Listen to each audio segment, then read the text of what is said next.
Bukankah suaminya tinggal nurut saja karena apa yang dikatakan istri itu adalah biasanya benar-benar kejujuran. Karena istri tahu persis kelemahan atau kekurangan dari suami. Jadi ketika dicereweti tinggal memperbaiki diri. Masya Allah.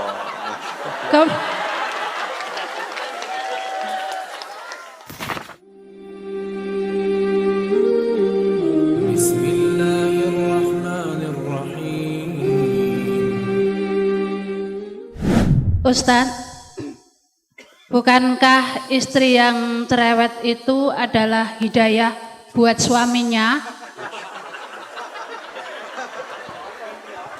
Bukankah suaminya tinggal nurut saja karena apa yang dikatakan istri itu adalah biasanya benar-benar kejujuran.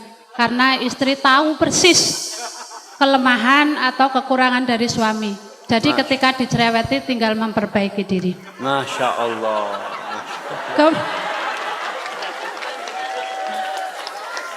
Kemudian kadang-kadang bukan istri yang tidak atau kurang bersyukur, tetapi suami itu senang dipuji. Padahal kata Ustadz Abdul Tuasikal, ketika ada yang memuji supaya dilempar dengan pasir kayak nggak salah. Apakah seorang istri juga karena suami butuh dipuji, apakah boleh memuji, dan bukankah pujian itu juga merampas haknya Allah bagi para suami yang senang-senang dipuji itu? Masya Allah. Kemudian berapa pertanyaannya Ustadz, dolim itu boleh dibalas dengan dolim kan? Kalau suami mecah piring, bolehkah istri juga memecahkan piring? Masya Allah. Iya. Yang terakhir, wah ini kawan ini Bu. Bukankah yang bisa berjumpa dengan Allah itu adalah orang yang qalbun salim? Kemudian bagaimana caranya untuk bisa qalbun salim? Lalu apa yang menyebabkan tiba-tiba tidak bisa jadi sholat malam? Lalu apa yang menyebabkan sholat tidak khusyuk? Billahi taufiq wal hidayah. Wassalamualaikum warahmatullahi wabarakatuh. Waalaikumsalam warahmatullahi wabarakatuh. Berarti ibu tinggal tinggal satu pertanyaan lagi. Iya. Assalamualaikum warahmatullahi wabarakatuh. Waalaikumsalam warahmatullahi wabarakatuh. Saya mempunyai 3 pertanyaan. Sama lagi. Setunggal mawon. Nggih, monggo. Monggo. Yang pertama, bagaimana cara menyembuhkan penyakit dengan menggunakan ayat-ayat Al-Quran? Yang kedua, bagaimana cara menghadapi orang yang suka mengadu domba? Dan yang ketiga, apa hukum orang yang suka memanfaatkan orang lain? Demikian, terima kasih atas jawabannya. Wassalamualaikum warahmatullahi wabarakatuh. Waalaikumsalam. Satu lagi dari Bapak wonten? Ini mau jawab pertanyaannya Ibu kayaknya Ustaz. Bapak-bapak, Bapak satu aja di sini. Ini dari toko Saking Gedang Sari. Ini jauh nih Ustadz, nih Gunung Kidul paling utara. Masya Allah. 40 kilo itu.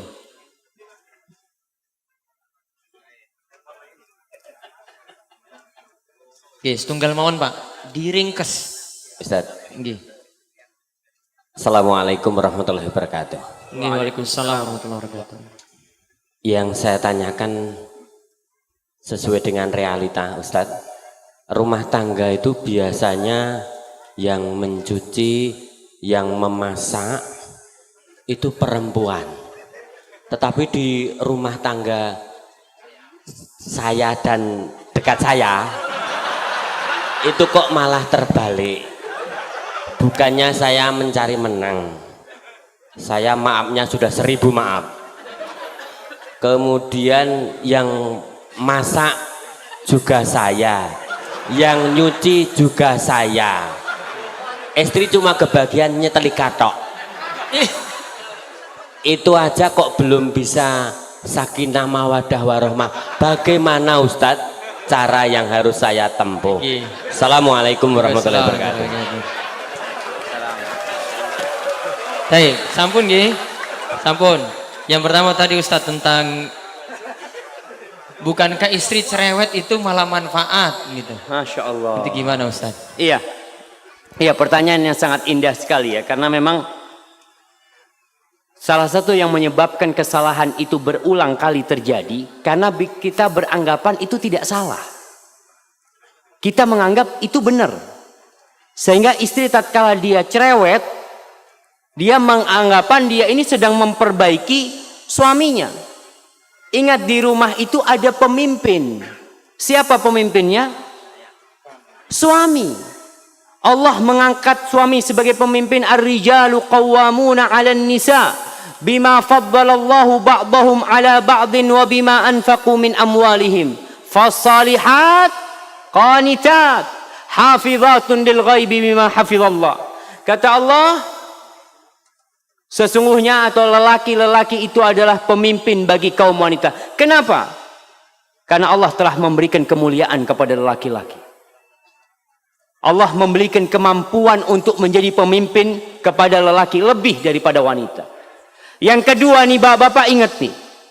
Lelaki menjadi pemimpin yang pertama karena bawaan lahir yang Allah berikan kepada dia. Anugerah ilahi. Yang kedua dikarenakan suami memberikan nafkah kepada istrinya. Maka sang suami mendapatkan kedudukan lebih tinggi kepada istrinya, memberikan nafkah kepada istrinya. Kalau sang suami tidak memberikan nafkah kepada istrinya, biasanya rumah tangga mulai pincang kepemimpinan suami. Karena suami tidak memberikan nafkah. Dia jadi pemimpin karena memiliki kewajiban memberikan nafkah. Berkaitan dengan pertanyaan ibu tadi, bukankah cerewetnya wanita itu hidayah bukan suami? Buat suami, ya Allah ibu-ibu, suami itu paling sumpek kepada wanita yang cerewet. Nah, betul bapak-bapak? Semangat bapak-bapak. Bagaimana cara memperbaiki suami? Ada caranya. Tidak harus dengan cerewet. Yang pertama, suami itu sebagai pemimpin tidak suka digurui. Ya namanya pemimpin. Mau pemimpin itu diprotes sama anak buahnya? Sulit. Tapi ada cara memperbaiki pemimpin. Karena ingat, itu pemimpin bapak dari anak ibu. Maka seorang wanita harus menampakkan penghormatan kepada suaminya, kepada pemimpin. Kalau ada yang ingin dia omongkan, ngobrol sama suaminya. Mas, kalau ada waktu, aku ingin ngomong sesuatu, mas. Ngomong sama suaminya di waktu yang tenang. Begini, mas, mungkin aku yang salah, mas ya. Aku ini cinta banget sama engkau, mas. Baru ngomong. Kalau cerewet, mas, sini. Duduk sini. Ribut itu rumah tangga. Karena pemimpinnya suami. Apa ada anak buah panggil pemimpinnya? Ya, kepada pemimpin nanti diharap kumpul sama anak buah. Nggak ada. Yang dipanggil anak buah dipanggil sini sama pemimpin. Ibu kan tujuannya memperbaiki suami. Bukan sok jadi jagoan, tidak. Tanyakan, mas yang kayak gini nih bener enggak mas ya? Pura-pura tanya. Padahal mau ngasih tahu sama suami. Enggak masalah dengan cara seperti itu. Mudah-mudahan suaminya jadi ngerti. Karena tujuan kita itu adalah bagaimana perubahan terjadi di diri suami. Duduk, nggak perlu umpamanya ketika duduk mengatakan qala Allah Ta'ala. Allah berfirman. Masya Allah. Jadi suaminya kayak diceramain gitu, Masya Allah. Orang suaminya diceramain ustadz belum tentu dengarkan.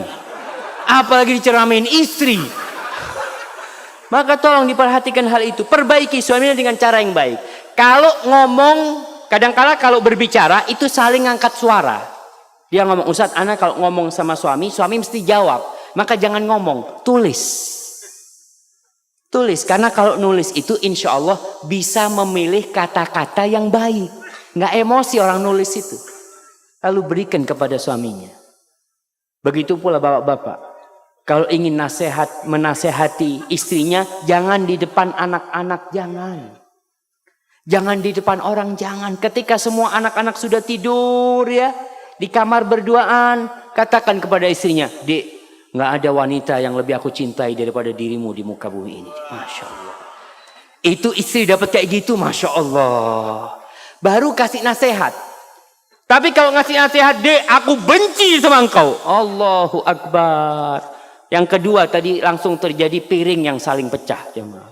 Baik Ustaz, mungkin seperti itu kalau ingin memperbaiki suaminya. Karena wanita ini yang solehah adalah yang tunduk dan taat kepada suaminya.